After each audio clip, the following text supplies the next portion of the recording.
Hi, I'm Micheal Killen, and I live down the road from Facebook in Menlo Park, California. And the other day, I was having coffee with a friend of mine, Bill Widmer. He's the former mayor of another town, Atherton. And I said to Bill, who in my town of Menlo Park is really good at working for our community? And he said a woman named Kirsten Keith. She's a councilwoman and former mayor of Menlo Park. He says, I've watched her. She really puts the time in, the energy in to try to help the city of Menlo Park. I have invited Kirsten Keith to be my guest on the show. I'm going to ask her a few questions. Well, hello, Michael. It's great to be here. Thank you for having me. Yes, and I was just wondering, what have you done for Menlo Park? Wow. Well, I've been on the city council now since 2010 and was reelected in 2014. And the most crucial things that we as a community are working with right now are our housing issues, housing affordability, transportation, and environmental issues. So while I've been on council, we have built hundreds of new apartment units. And we've also built housing for our veterans at the VA site on Willow Road. And we are working forward on a transportation master plan for the city of Menlo Park to help all of us get around Menlo Park. And we are also working on many environmental issues, which I know you are a leader on, and so it's a pleasure to be here with you. Okay, so I heard three things: housing, transportation, and the environment. Yes. Those are certainly important issues. And when I get in my car and go out, I see buildings going up everywhere. Mm-hmm. And is it true that Facebook may double the population of Menlo Park, or is that an exaggeration? I mean, I think as Facebook is growing in Menlo Park, there is a gradual growth that is occurring. There's something called Facebook Village for Willow Road, which would include 4,500 housing units and more square footage of office as well. So there would be more office people here, and then of course more housing.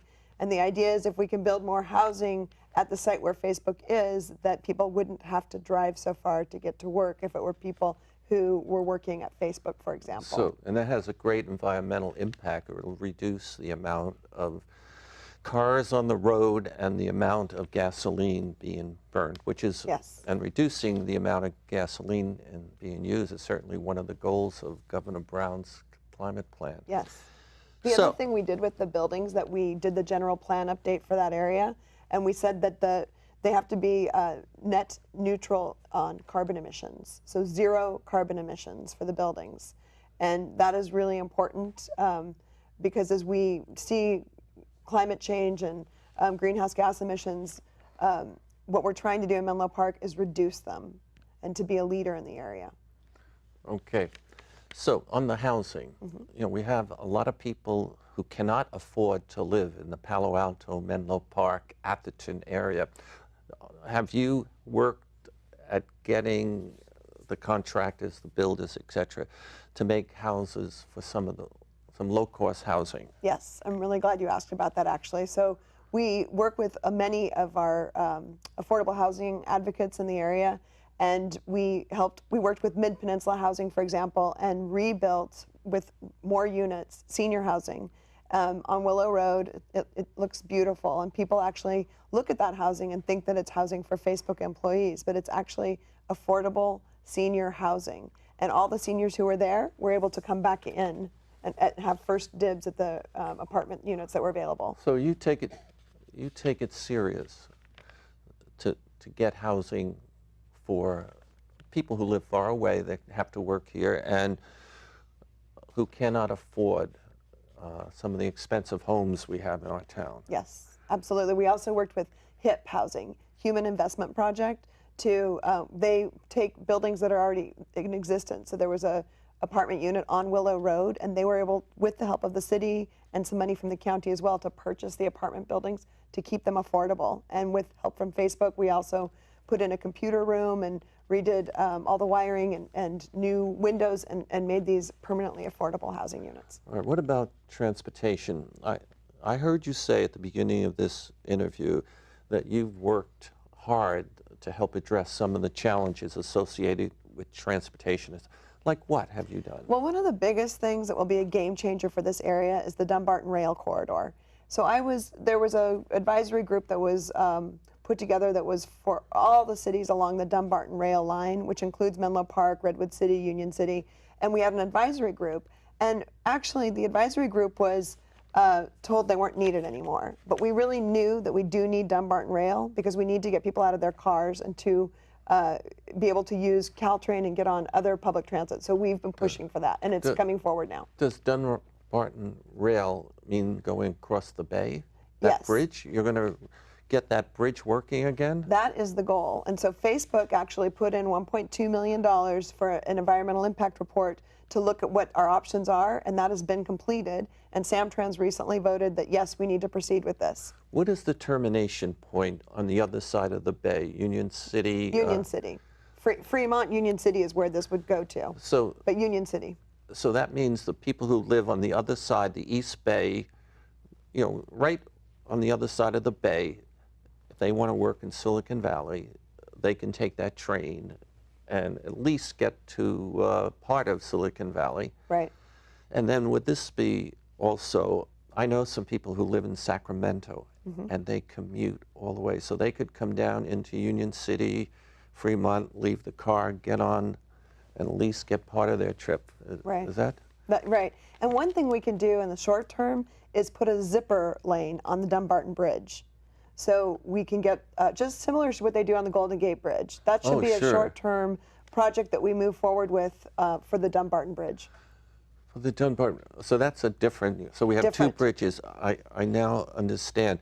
What is the termination point of that rail on the western side of the bay? Yeah, that's Redwood City, the Caltrain station. So the idea is you would be able to connect all the way to the Caltrain station and then get Caltrain up and down the peninsula, or Uber to your last mile, or whatever it is you need to do. The Caltrain station, where? In Redwood City.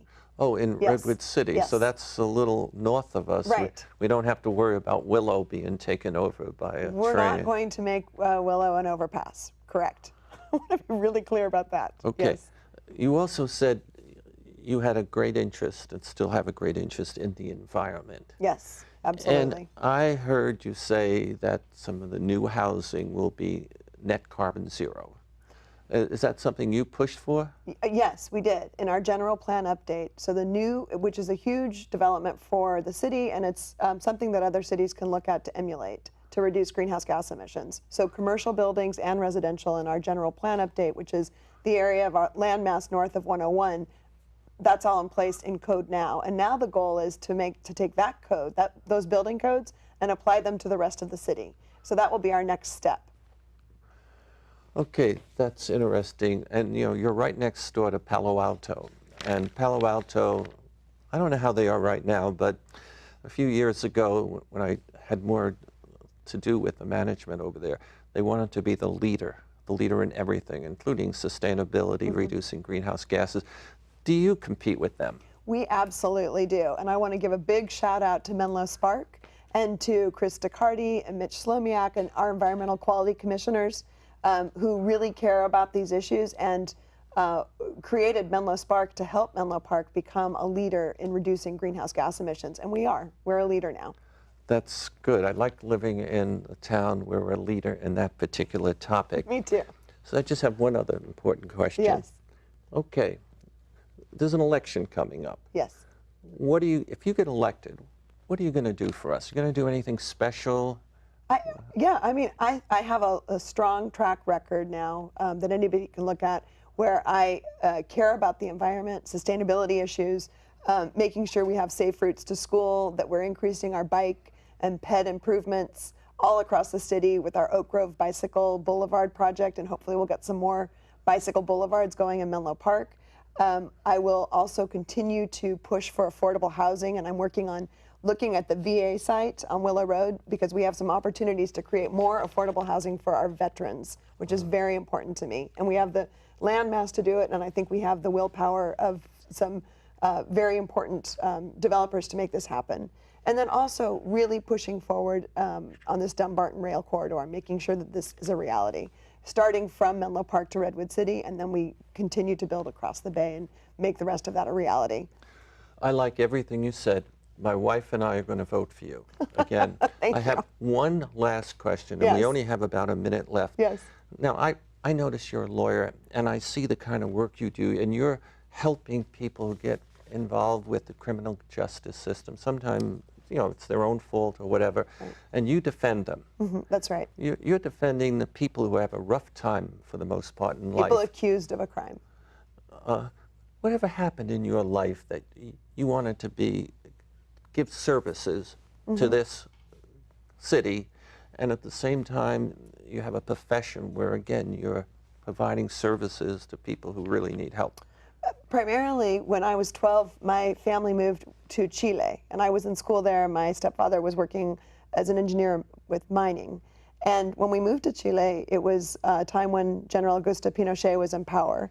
And my parents took me all across Chile, but we talked about politics, we talked about freedom of speech, suppression of freedom of speech, and all those important issues became very much a part of who I am, and making sure that you always have a voice to stand up to people trying to take advantage of others, which was what was happening in Chile. It was a very sad situation. So I joined Amnesty International, and I was able to go and work with Amnesty International during undergraduate school. All right.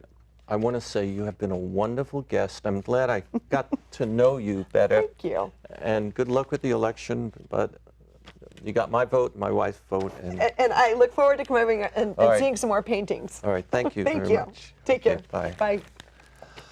So, that was Kirsten Keith, a councilwoman who's again running for election, and I'm impressed with her.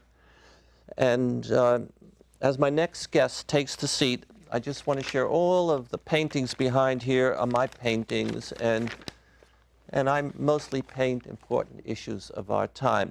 And my guest now is Nevida Butler. And first of all, thank you for being here. Thank you for inviting me. And you know, I have a little problem with your name, you know, saying it, Nevida Butler, forgive me. But I want to say, you in a way have been a hero of mine, because I have known about you for about 20 years. I had a foster son, Jimmy Landrum, and he was always talking about his friend and his mother and grandmother. And now you tell us what your organization that you've helped run for many years, what the name of it is? Ecumenical Hunger Program, and it's a nonprofit founded in 1975 to help families with food, clothing, and household essentials. Okay, so how many years have you been working in that area? I've been involved since 1975 when it was founded. I became the executive director in 1981 up until 2008 when I retired, and I've been back since 2013 working still there helping families in need. Okay, so you retired, but you're such a young lady, and that's quite amazing.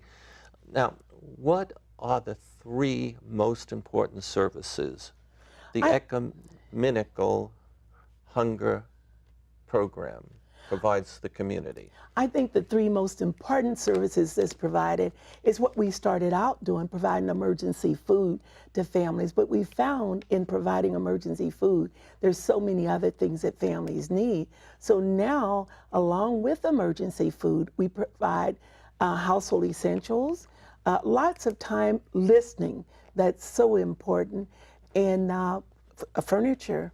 We do furniture, dishes. If you can use it at home, I always say we can use it there. And what's the third most important thing you do? The third most important thing, I think, is finding out the needs of the community and trying to provide that service with respect and dignity, helping our neighbors move from hunger to hope. Okay, I'd like to go back. Am I correct? The very first thing you said about the services you provide, emergency services. Yes. Emergency services consist of what? Mainly emergency food, and we started out figuring out we would do emergency services, and we realized some of it is ongoing. You're working with a lot of families that are disabled, mentally ill, no income whatsoever. So it had to be, instead of just saying emergency services, we provide the services. And mainly emergency food, sometimes blankets, a pair of shoes. People come in the wintertime sometimes. No shoes, not even a blanket to sleep under if they're homeless. And so that's why we say we're trying to move them from hunger to hope.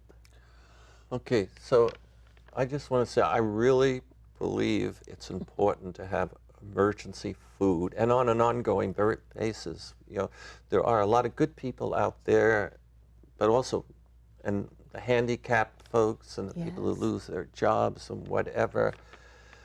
So it is really, truly wonderful that there is a place in this community you can go to get emergency food, and you give it away. Is that correct? Yes, we don't sell anything, and we're so thankful to have so many wonderful people out there and volunteers. You know, we're nonprofit, no government funding, and all of our services is provided free of charge. Also, you find out if you work with families and listen, you find out other needs, and that's sort of how I met your adoptive son. Okay, good.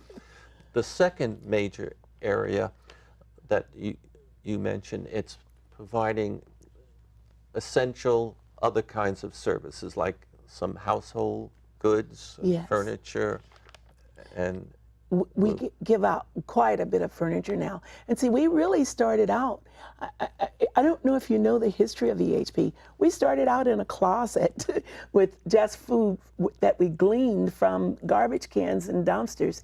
Now we're part of the food bank, and doing that is when we realized we needed clothing, we needed beds for people to sleep on. It's not unusual to have someone come in and say, I've been sleeping on the floor for months. And the latest thing is that I've been doing is families coming in that have just, thank God, they found housing. And so sometimes they've been homeless. Some of them have been homeless for years, and they found housing. And so you're trying to help provide the total household full of furniture. I have one family had 8 children, and we were able to come up with furniture, living room furniture, sofa, and even a TV for the kids. It's wonderful what you do. So, point number 1, emergency food, right?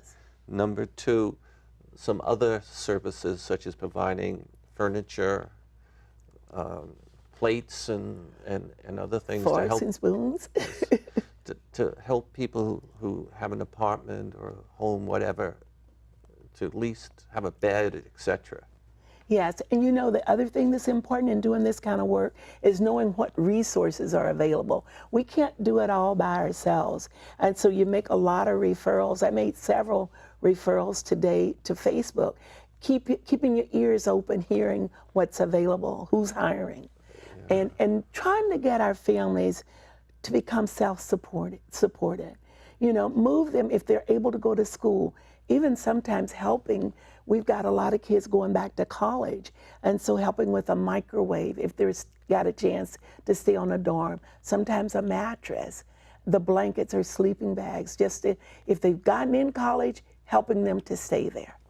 Or if they get a job, helping them with work clothes. We have a clothes closet that help with work clothes, school clothes, school shoes, and everything. Oh, that's truly wonderful. You have another third area of services that you provide? Well, I really like the idea of we have a program for kids, you know, trying to help them to get into school, sending them off to job interviews. How do you do job interviews? There's also a women's support group. Anything that will enable our families moving from hunger to hope. Our neighbors, these are our neighbors. And East Palo Alto is a very caring community. They help one another.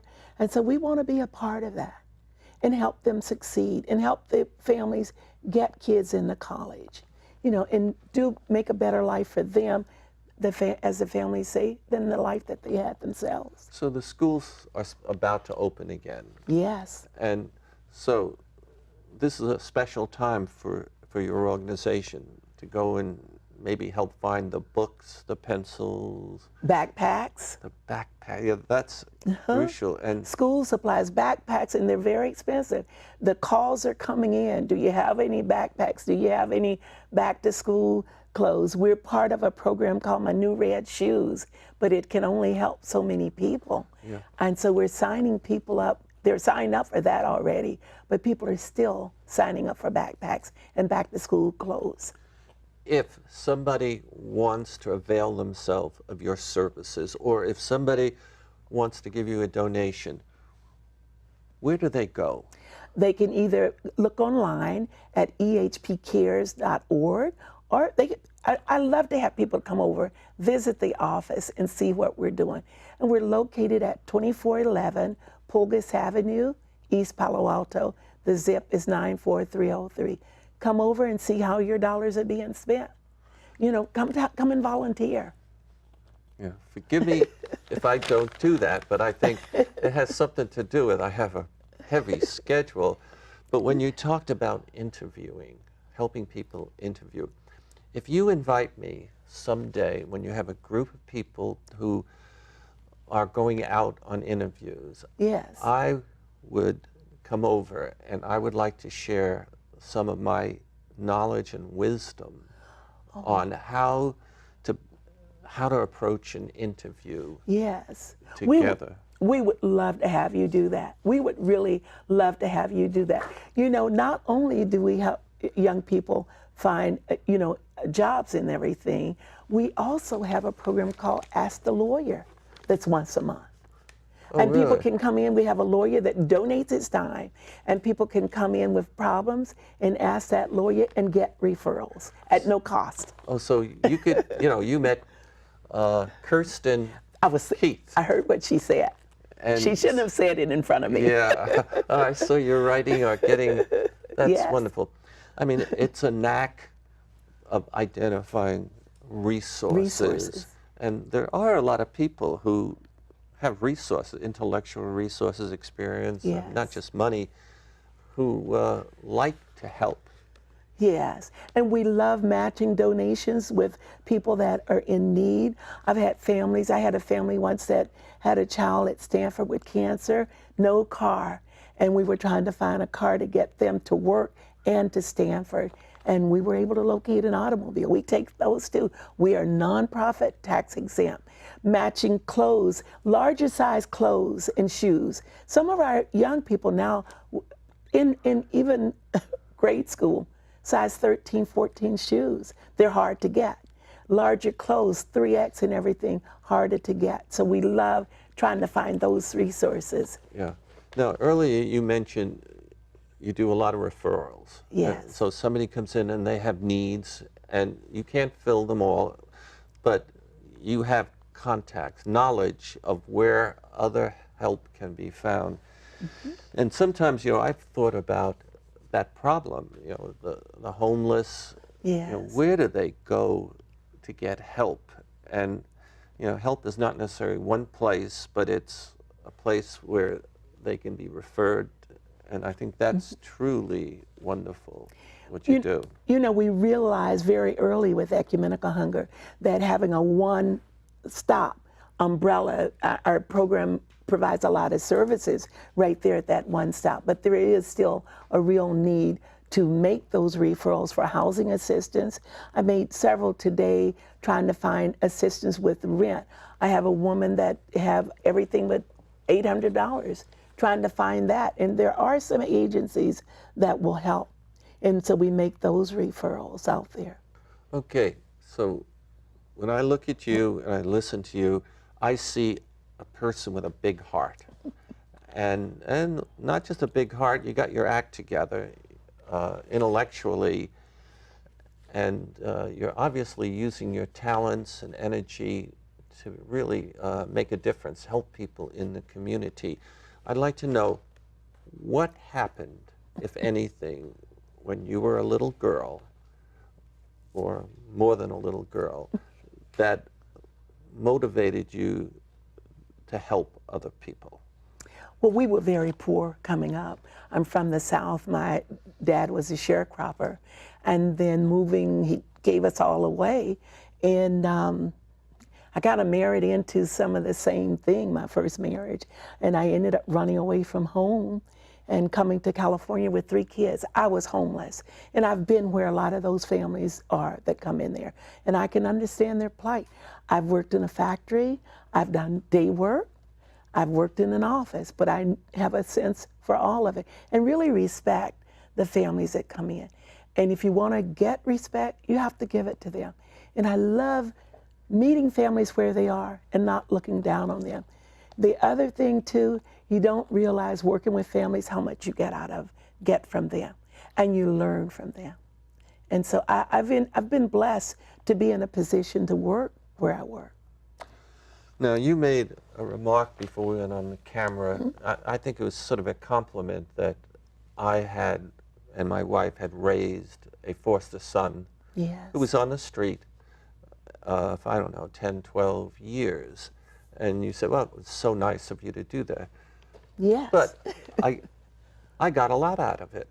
Yes. I enjoyed the youngster. I enjoyed being part of his life as he grew up.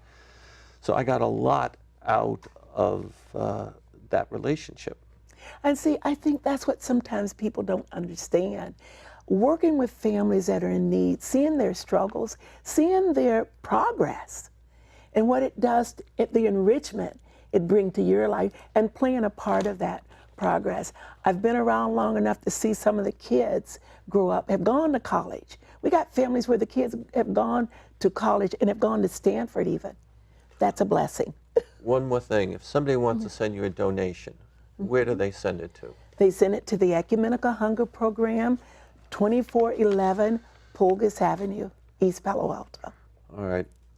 My guest has been Nevida Butler. And I want to say it's been an honor to spend time with you. And I want to thank you for coming on this show. It's been an honor talking with you. And thank you for what you do in this community.